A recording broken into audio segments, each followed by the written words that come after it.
Hi friends, మీకు ఈ video నచ్చితే లైక్ చేయండి, సబ్స్క్రైబ్ చేయండి. గాయత్రి పాప బెడ్రూమ్ డోర్ వేసేసి ఉంటే అక్కడ చీరతో ఏదో చేస్తూ ఉంటుంది. చీరని లాగుతూ ఉంటుంది. అప్పుడే తిలోత్తమ వల్లభ అటుగా వెళ్తూ గాయత్రి పాపని గమనించేస్తారు.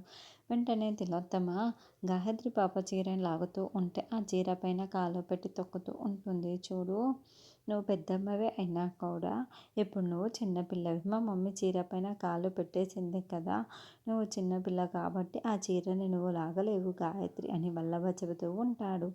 అవును, నువ్వు చిన్నపిల్లవే కాబట్టి నాకంటే బలం నీకు ఎక్కువగా ఉంటుంది కాబట్టి నువ్వు నన్ను ఏమీ చేయలేవు, నేను మీద కాలు పెట్టి ఏమీ చేయలేవు అని తిలోత్తమ చీర పైన కాలు పెట్టేసి అలాగే నిల్చుంటుంది. అప్పుడే గాయత్రి తన బలాన్నంతా ఉపయోగించి ఆ చీరని లాగేయటంతో తిలోత్తమ కింద పడిపోతుంది.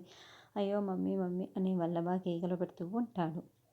ఈ లోపల మిగతా ఫ్యామిలీ మెంబర్స్ అందరూ పరిగెత్తుకుంటూ హాల్లోకి వస్తారు. ఏమైందమ్మా అనే విషయం అడుగుతూ ఉంటే మమ్మీ కింద పడిపోయింది అని వల్లభ చెబుతాడు. రేయ్ ఇడియట్, నేను కింద పడుతూ ఉంటే నువ్వు పడకుండా పట్టుకోవాలి కదా అని తిలోత్తమ అరుస్తూ ఉంటుంది.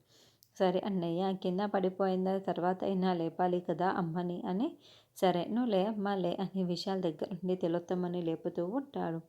అసలు మీరెలా కింద పడిపోయారు అత్తయ్య చెప్పండి అని సుమన అడుగుతూ ఉంటే గాయత్రి పాపే నన్ను కింద పడేసింది అని తిలోత్తమ చెబుతూ ఉంటా. అదేంటి గాయత్రి పాప చిన్నపిల్ల, మిమ్మల్ని కింద పడేయటం ఏంటి, మీరేం మాట్లాడుతున్నారో అర్థమవుతుందా అని సుమన ప్రశ్నిస్తుంది.